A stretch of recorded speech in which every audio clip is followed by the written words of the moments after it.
I'm finally getting around to doing my review of the Synchronicity Super Deluxe box set released earlier this year.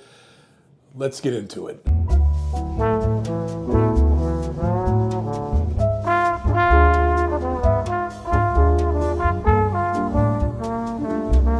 Hey, I'm Michael Douglas. Welcome to another edition of Dr. Pundit, where we talk about music, not medicine. And it's another album review, and it's one that I've been wanting to do for a while now.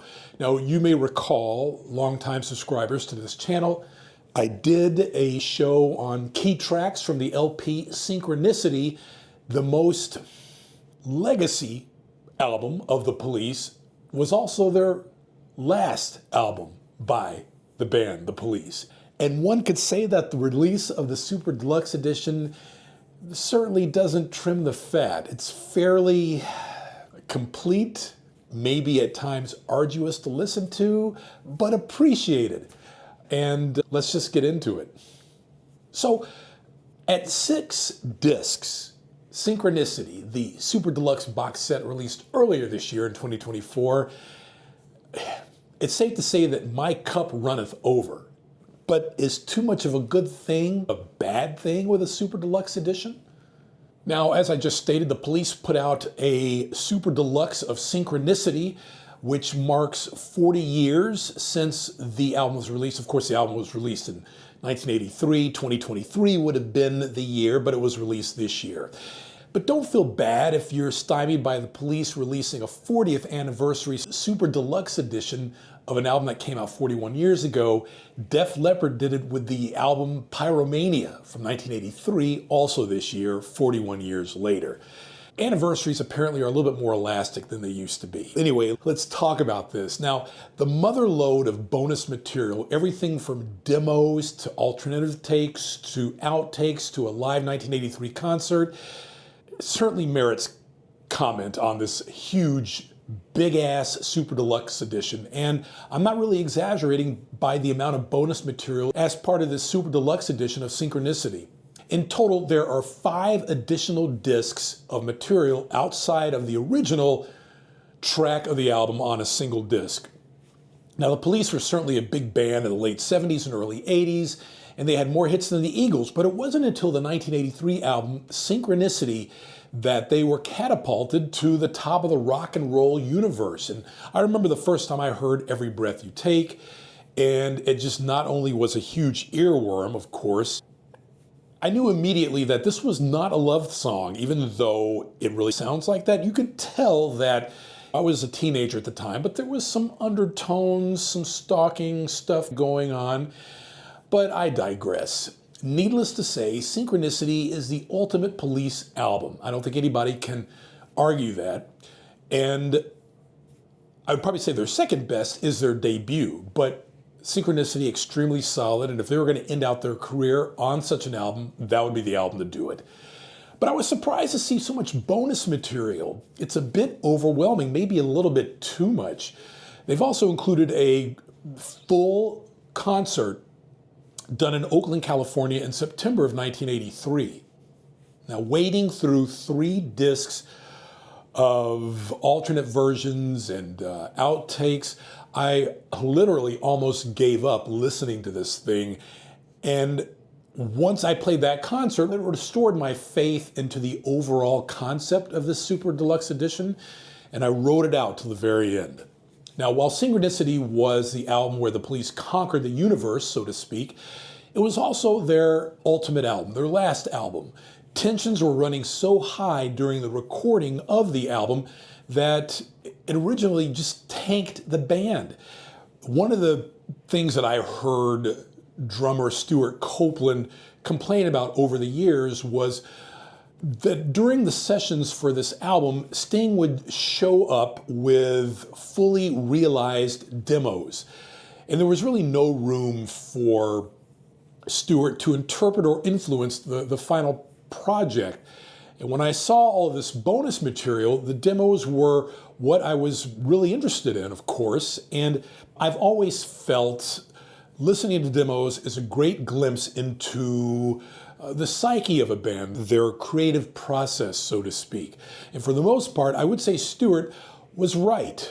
When I listen to the demo for Every Breath You Take, it's a kind of a synth gauze type sounding thing that wouldn't have been out of place on an album from the late 80s, believe it or not. It had that sound.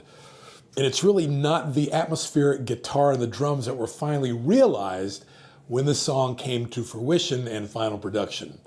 And for me, I think demos are gold here, believe it or not. And you really can't say that about a lot of deluxe or super deluxe editions. A lot of times they're just filler.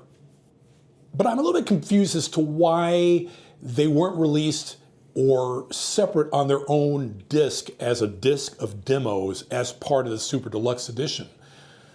There's just so much stuff here, so much in the way of demos. It would be nice that if that were the case in this edition as well. But the rest probably wouldn't have fit on the other two discs. Now, the sequencing on the bonus stuff was a little bit trying to get through. They bunch each version of each track together. So you have to wade through 3 or 4 versions of each track, from demo to alternate mix to instrumental. But I will say that the instrumental versions of the tracks are fast forward. Why? Do we really need 3 different early versions of the track Mother? There are a few live versions of older tracks and tracks from the albums that they used for B-sides upon the album's initial release. But nothing I heard was, for lack of a better term, essential. Some of the outtakes were interesting. Once Upon a Daydream was interesting, but I'd heard that track before. Why the backing track for the song Roxanne is in this collection is anybody's guess, however. Every Bomb You Make, yes, that's the name of the track, is a novelty version. Of course, Every Breath, and you may just listen to that once. The title tells you all you need to know about it. Completists will definitely listen to it. But there are alternate versions of Tea in the Sahara and Walking in Your Footsteps, labeled Derangement, that's the name, that you might listen to only once as well. Although I did find that version of the Tea in Sahara track to be somewhat interesting. The demo for Oh My God is completely different than the final version. It sounds like a kind of a Stevie Wonder-esque kind of song, believe it or not, as it does the outtake version of that track as well. I really do think they may have missed an opportunity with that track. I think it would have made a nice incorporation into a single. Conversely, the band improved on the demo for Murder by Numbers, that track, exponentially by really slowing it down. I thought that the unreleased demo called I'm Blind was something they should have developed. There was some possibility there. I felt the same about the track 3 Steps to Heaven, and something that, again, may have been a great song. I liked Goodbye Tomorrow, and it may be the best outtake of the bunch in the Super Deluxe edition. And yes, I enjoyed the Police's take on Chuck Berry's rock and roll music, and they did a pretty good job of translating that into kind of a reggae type version. I have to admit, though, that wading through all of this bonus stuff left me a little bit cold.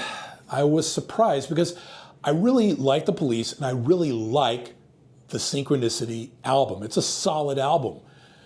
Again, in my opinion, the sequencing really doesn't help much, and there are a few gems to seek out, but at over $200, I was beginning to have my doubts. And then I got to discs 5 and 6, the last 2 discs, from the full live show from Oakland, California in 1983. And much like Guns N' Roses did with the Use Your Illusions 1 and 2 box sets, the money was all in on this live show. This was a sensational show. They rock almost the entire Synchronicity album, except for the tracks Miss Gradenko and Mother. Sting didn't write those tracks. I guess that had something to do with it. And run through the other greatest hits from their previous albums. I have to say that Stuart Copeland is a tremendous drummer, and I feel like he doesn't get enough credit in discussions about great drummers. Hello, Phil Collins. But Well, I've never mistaken Andy Summers for, say, Jeff Beck, or with respect to the atmospheric guitar on the album. I was surprised to hear Sting break into some Ray Charles during the track Hole in My Life, but I really dug that too. And the band is augmented by two backup session singers who, as I recall from the video of that tour, and it's available, and you probably find it on YouTube, that were dressed as majorettes from a drum band. Sting introduces these two singers as his sisters and says his father was, quote, adventurous, which I thought was pretty funny. He's got a sense of humor. He also introduced Stuart Copeland as his sister. The dynamics of the band, I don't know. But I have to say that despite my confessed love of the album Synchronicity, with an overabundance of bonus material and a price tag that's, when it was released, I think it was over $200, but I think the price has come down a bit to the maybe $150 range. This is a pass for me. By all means, everyone should crank up discs 5 and 6. Worth it. Why couldn't they? The band has just released those two as a standalone live album. I don't know, but it's great for a sunny day, working out, sitting by the pool. Fantastic. I don't think the Police ever released a definitive live album, but this certainly could have been it. Those two discs 5 and 6 of the Super Deluxe edition. There are a few gems and outtakes and demos, but it took some hunting to get through discs 2, 3, and 4. And sometimes too much material is simply that, too much. Now, even I have limits, okay? But overall, great album. I may start rankings. I guess I'll do it now on the Dr. Pundit program here. This will be the first album review where I do a ranking. I give the Super Deluxe edition of Synchronicity by the Police 3.5 stars. I'm Michael Douglas, and if you like what you see here on Dr. Pundit, please don't hesitate to like and subscribe. And it's a late great Barry White always used to say, let the music play, and I'll see you on the next episode.